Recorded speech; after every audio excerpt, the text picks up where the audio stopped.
ഞങ്ങളുടെ പരിശുദ്ധ പിതാവ് ഫ്രാൻസിസ് മാർപ്പാപ്പയ്ക്ക് വേണ്ടി എല്ലാ ശ്രേഷ്ഠാചാര്യന്മാർക്കും ആചാര്യന്മാർക്കും നിർമ്മലരായ ശുഭാശന്മാർക്ക് വേണ്ടി അശുദ്ധരന്റെ ദാസരമായ എന്റെ ദൈവയോട് അപേക്ഷിക്കുകയും പ്രാർത്ഥിക്കുകയും ചെയ്യുന്നു. അവരെ ന്യായം വിധിക്കരുത്. കർത്താവേ, വിശുദ്ധ പടികളിൽ ചവിട്ടിയിട്ടുള്ള കാര്യങ്ങൾ അഗ്നിക്കനലുകളിൽ ചവിട്ടുവാൻ നീ വിട്ടുകൊടുക്കരുത്. കർത്താവേ, പാടിയിട്ടുള്ള വായുവിന നാമങ്ങൾ അടച്ചുകൊണ്ടേവയായി തീരുവാൻ തക്കവണ്ണം അവയെ മൗനമാക്കരുത്. നിന്റെ വിശുദ്ധ ഗ്രന്ഥങ്ങളിൽ നോക്കിയിട്ടുള്ള കണ്ണുകൾ ചിതലിനും മുഴുവനും മുഴുവനായി പഠിക്കുവാന് അവയെ അന്ധവാനമായി മാറ്റിയത്. കർത്താവേ, വിശുദ്ധങ്ങളും മദ്യങ്ങളുമായ രഹസ്യങ്ങൾ ആഘോഷിച്ചുള്ള കൈകൾ അഗ്നിയാൽ ശുദ്ധപ്പെടുവാൻ ഇടയാക്കരുത്. കർത്താവേ, അവർക്ക് വേണ്ടിയുള്ള ഞങ്ങളുടെ ബലഹീനമായ പ്രാർത്ഥനകൾ കേട്ട് ഞങ്ങളും അവരെ ചെയ്തു പോയിട്ടുള്ള തെറ്റുകളും പാപങ്ങളും നീ പരിഹരിച്ച് മോചനം നൽകണമേ. നീ ഉത്തമനും നൽവരങ്ങളിൽ സമ്പന്നനും ദാനങ്ങളുടെ ഉറവിടമാകുന്നുവല്ലോ. ഞങ്ങൾ നിന്റെ പിതാവിനും പരിശുദ്ധാത്മാവിനും ഇപ്പോഴും എന്നേക്കും സ്തുതിയും സ്തോത്രവും സമർപ്പിക്കുന്നു.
모지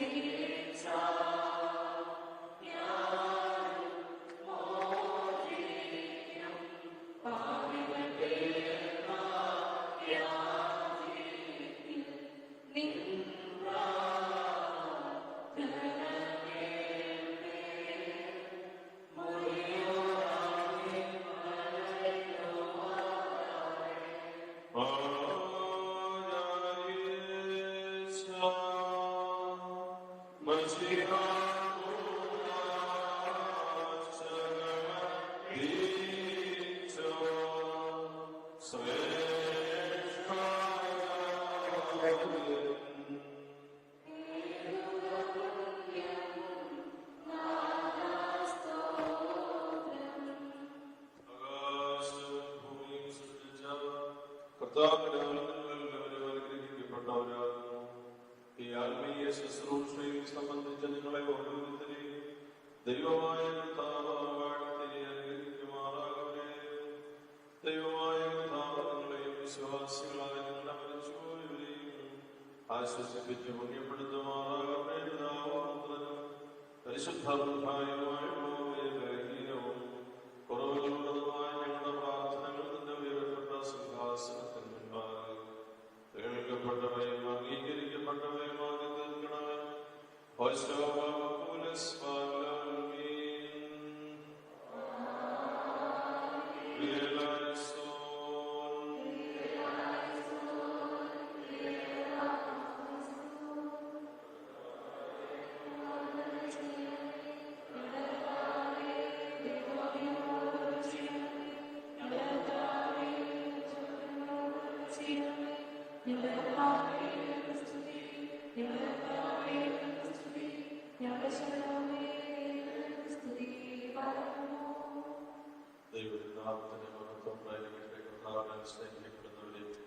പരിശുദ്ധ ഫ്രാൻസിസ് മാർപ്പാപ്പ തിരുമേനിയുടെ ദേഹാവിയോഗ വാർത്ത ഇതിനോടകം വാർത്താമാധ്യമങ്ങളിലൂടെയും ഔദ്യോഗികമായി നിങ്ങൾ അറിയിച്ചിട്ടുണ്ട്. വിശുദ്ധ പിതാവിന്റെ ഈ വേർപാടിൽ മലങ്കര സുറിയാനി കത്തോലിക്ക സഭയുടെ പ്രാർത്ഥനാപൂർവമായ ബന്ധം കൂട്ടായ്മ സാർവത്രിക സഭയിൽ നമ്മെ നയിച്ച് നമ്മെ അനുഗ്രഹിച്ച ഈ പിതാവിനോടുള്ള കൃതജ്ഞത ദൈവ സമക്ഷം പരിശുദ്ധ പിതാവിന്റെ ശുശ്രൂഷകളെ ഓർത്ത് സമർപ്പിക്കുകയാണ്. പരിശുദ്ധ പിതാവിന്റെ ആത്മശാന്തിക്കായി നമുക്ക് പ്രാർത്ഥിക്കാം. കേരള കത്തോലിക്ക സഭയുടെയും മലങ്കര സുറിയാനി കത്തോലിക്ക സഭയുടെയും നാമത്തിലുള്ള പ്രാർത്ഥനാപൂർവമായ അനുശോചനങ്ങൾക്കൊപ്പം ഈ സമയത്ത് ഔദ്യോഗികമായി സഭാംഗങ്ങളെ അറിയിക്കുന്നു. പരിശുദ്ധ പിതാവിന്റെ കബറടക്ക ശുശ്രൂഷയിലും തുടർന്നുള്ള മറ്റെല്ലാ ശുശ്രൂഷകളിലും സംബന്ധിക്കുന്നതിന് നാളെ രാവിലെ ഞാൻ റോമിലേക്ക് പോകുന്നു. എൻ്റെ യാത്രയ്ക്കായി അവിടെയുള്ള നമ്മുടെ ശുശ്രൂഷകൾ എല്ലാം സ്വർഗത്തിന് പ്രീതികരമാകുന്നതിന് നമ്മുടെ പ്രാർത്ഥനകളിൽ ഓർക്കണം എന്ന സ്നേഹത്തോടെ ഞാൻ നിർദ്ദേശിക്കുന്നു. പരിശുദ്ധ പിതാവിന്റെ ദേഹവിയോഗവുമായി ബന്ധപ്പെട്ട് അടുത്ത ഒരാഴ്ച കാലം, അടുത്ത ഞായറാഴ്ച വരെയുള്ള 27-ാം തീയതി വരെയുള്ള സഭയിലെ എല്ലാ ആഘോഷങ്ങളും പരിപൂർണമായി അത് റദ്ദ് ചെയ്യുന്നു. വിശുദ്ധ കുർബാനയും അനുസ്മരണ ശുശ്രൂഷകളും വ്രതവാഗ്ദാനം, പള്ളി ഉദാശ തുടങ്ങിയ ശുശ്രൂഷകളിലെയും കർമ്മങ്ങളിലെയും ക്രമീകരണങ്ങൾക്ക് മിതത്വം പാലിച്ചുകൊണ്ടുള്ള അനുവാദമാണ് നൽകിയിരിക്കുന്നത്. ദൈവാലയ ഉദാശയും മറ്റ് ശുശ്രൂഷകളുമൊക്കെ മുൻകൂട്ടി തയ്യാറാക്കിയതായതുകൊണ്ട് അത് ആ ദിവസം തന്നെ നടത്തുന്നതിന് പ്രത്യേകമായി നല്ല നിബന്ധനയോടും പക്വതയോടും കൂടി ഈ കാര്യങ്ങളെ കാണുന്നതിനെല്ലാം നമുക്ക് സാധിക്കട്ടെ. 27-ാം തീയതി ഞായറാഴ്ച നമ്മുടെ എല്ലാ ദൈവാലയങ്ങളിലും വിശുദ്ധ കുർബാന വിശുദ്ധ ഫ്രാൻസിസ് പാപ്പായ്ക്ക് വേണ്ടി അർപ്പിച്ച് പ്രാർത്ഥിക്കണം എന്നുള്ളത് ഔദ്യോഗികമായി ഇന്ന് എല്ലാവരെയും അറിയിക്കുന്നതാണ്. അത് ദേവാലയത്തിൽ വെച്ച് രഹസ്യമായി അറിയിക്കുന്നു. അടുത്ത ഞായറാഴ്ച നമ്മുടെ എല്ലാ ഇടവകളിലും മിഷൻ കേന്ദ്രങ്ങളിലും കേരള കത്തോലിക്ക സഭയുടെ എല്ലാ ആരാധന ആലയങ്ങളിലും മഠങ്ങളിലും ആശ്രമങ്ങളിലും വിശുദ്ധ കുർബാന അർപ്പിക്കുന്ന എല്ലാ ദൈവിക സങ്കേതങ്ങളിലും എല്ലാം വിശുദ്ധ കുർബാന അർപ്പിച്ച് പരിശുദ്ധ പിതാവിന് വേണ്ടി പ്രാർത്ഥിക്കുകയും മലങ്കര സഭയുടെ ദേവാലയങ്ങളിൽ മലങ്കര സഭയുടെ ആരാധനക്രമം അനുസരിച്ച് ധൂപപ്രാർത്ഥന നടത്തി പ്രത്യേകമായി പ്രാർത്ഥിക്കുകയും ചെയ്യേണ്ടതാണ്. അതിനുശേഷമുള്ള പ്രാർത്ഥനാ നിയോഗങ്ങളെ കുറിച്ച് പിന്നീട് റോമിൽ നിന്ന് കബറടക്കത്തിന് ശേഷം ഉള്ള സമയത്ത് ഞാൻ അറിയിച്ചോളാം. എല്ലാവരുടെയും പ്രാർത്ഥന ഈ സമയം പരിശുദ്ധ സഭയ്ക്ക് വേണ്ടി സമർപ്പിക്കണം.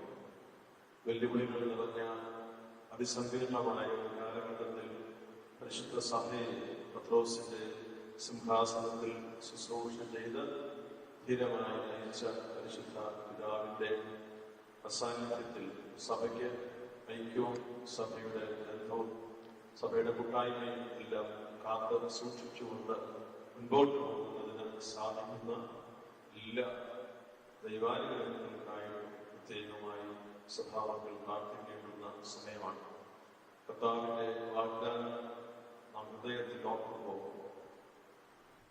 നരക കവാടങ്ങൾ അതിനെതിരെ പ്രബലപ്പെടുകയില്ല എന്ന കർത്താവിന്റെ വാക്ക് നമുക്ക് ബലം തരുന്നു. ആകാശവും ഭൂമിയും കടന്നു പോയാലും അവിടുത്തെ വചനം നിലനിൽക്കുന്നു. അവിടുന്ന് അരുളി ചെയ്ത കാര്യങ്ങളെല്ലാം നിറവേറുക തന്നെ ചെയ്യും. പൂർണ്ണമായി ദൈവ കൃപയിൽ സംഗീതപ്പെട്ട് സഭാ ജീവിതത്തിൽ നമുക്ക് മുൻപോട്ട് നീങ്ങാം. നമ്മുടെ സഭയെ സ്നേഹിക്കുകയും സദാ ശുശ്രൂഷയും എനിക്ക് വളരെ ഹൃദ്യമായ ബന്ധം തരികയും നമ്മുടെ സഭയെ കുറിച്ച് കൂടുതൽ പഠിക്കുകയും മനസ്സിലാക്കുകയും പിതാക്കന്മാർ ഒരുമിച്ച് റോമിലെ ആത്മീയനാശത്തിന് ചെന്നപ്പോൾ ഓരോരുത്തരെയും വളരെ ഹൃദ്യമായും ഊഷ്മളമായും ഒക്കെ വിശുദ്ധ പിതാവ് സ്വീകരിച്ചത് ഓർക്കുന്നു. പിതാവിന്റെ വലിയ കരുതൽ എന്നുള്ളത് പിതാവിന്റെ അടയാളമായി എല്ലാവരും പറയുന്ന വാക്കാണ്. കാരുണ്യത്തിന്റെ നിഴൽ രൂപമായി ദൈവത്തിന്റെ നിഴലായി ഉടമധ്യയിൽ കാണപ്പെട്ട ഈ ദൈവിക സമ്മാനം സ്വർഗം നൽകിയ കൃപയുടെ ഒരു വലിയ ഓർമ്മച്ചപ്പാണ്. അതെന്നും ഹൃദയത്തിൽ സൂക്ഷിക്കാം. വൈകുന്നേരം 6 മണിക്ക് ശേഷമാണ് പ്രാർത്ഥന കവലകൾ നടത്തുന്ന കാര്യത്തെക്കുറിച്ച് ഓർമ്മ എല്ലാവരുടെയും ശ്രദ്ധയിലേക്ക് പെട്ടെന്ന് ഓർത്ത് പറഞ്ഞത്. മറ്റനേകം കാര്യങ്ങൾ ചെയ്യുന്നതിനുള്ള തിരക്ക് ഉണ്ടായിരുന്നതുകൊണ്ട് നേരത്തെ അറിയിക്കുന്നതിന് സാധിച്ചില്ല. മറ്റുള്ള കാര്യങ്ങൾ ഇനിയും ധാരാളം അനുഭവത്തിനും ക്രമീകരിക്കുന്നതായിട്ടുണ്ടെങ്കിലും നമ്മുടെ ഈ ബന്ധം എന്നെ വാസ്തവത്തിൽ അത്ഭുതപ്പെടുത്തുന്നു. പെട്ടെന്ന് നമ്മുടെ പ്രിയപ്പെട്ട അച്ഛന്മാരും നമ്മുടെ സിസ്റ്റേഴ്സ്, നമ്മുടെ ദൈവമക്കളുടെ പ്രതിനിധികളും സഹോദരി സഭകളിലെ പ്രതിനിധികളും ഒക്കെ നമ്മുടെ ഈ പ്രാർത്ഥനയിൽ വന്ന് വിശുദ്ധ പിതാവിന് വേണ്ടി പ്രാർത്ഥിച്ചു എന്നുള്ളത് നമ്മുടെ സഭാ ശുശ്രൂഷയെ ബലപ്പെടുത്തുന്ന ഒരു വലിയ ഊഷ്മളമായ ബന്ധമാണല്ലോ. എല്ലാവരോടുമുള്ള പ്രത്യേകം നന്ദി പറയുന്നു. ഉച്ച മുതൽ നമ്മുടെ വിശുദ്ധ പിതാവുമായി ബന്ധപ്പെട്ട കാര്യങ്ങൾ ലോകത്തെ അറിയിക്കുന്നതിന് നമ്മുടെ മാധ്യമ സുഹൃത്തുക്കൾ അവരെ ഉച്ച മുതൽ നമ്മുടെ തലവരയിലുണ്ടായിരുന്നു. വൈകുന്നേരമുണ്ട്, അതിനുശേഷം മുതൽ സൃഷ്ടി കൂടി എനിക്കുണ്ട്. ഇവിടെ എല്ലാ മാധ്യമ ലോകത്തുള്ള നമ്മുടെ സുഹൃത്തുക്കൾ വളരെ ലക്ഷ്യത്തുള്ളതിനെ കുറിച്ച് വളരെ വലിയ സ്നേഹത്തിലാണ് അവരെല്ലാവരും. ഒരാരെങ്കിലും പരിശുദ്ധതാകുന്ന നേരത്തെ കണ്ട് സംസാരിച്ചിട്ടുണ്ടോ എന്നെനിക്ക് അതുകൊണ്ട് വിഷയമില്ല. വളരെ വലിയൊരു ആത്മബന്ധത്തിലാണ് അവരിടപെടുന്നതും അവർ വന്ന് ഈ കാര്യങ്ങൾ റിപ്പോർട്ട് ചെയ്യുന്നതുമല്ല. അവരെല്ലാവരോടുമുള്ള നമ്മുടെ സഭയുടെ സ്നേഹവും നന്ദിയും അറിയിക്കുന്നു. എൻ്റെ യാത്രയിൽ ശുശ്രൂഷകളിലും എനിക്ക് വേണ്ടി പ്രാർത്ഥിക്കണം എന്ന് സ്നേഹത്തോടെ നിർദ്ദേശിക്കുന്നു. നമ്മളെല്ലാവരെയും ദൈവം അനുഗ്രഹിക്കും.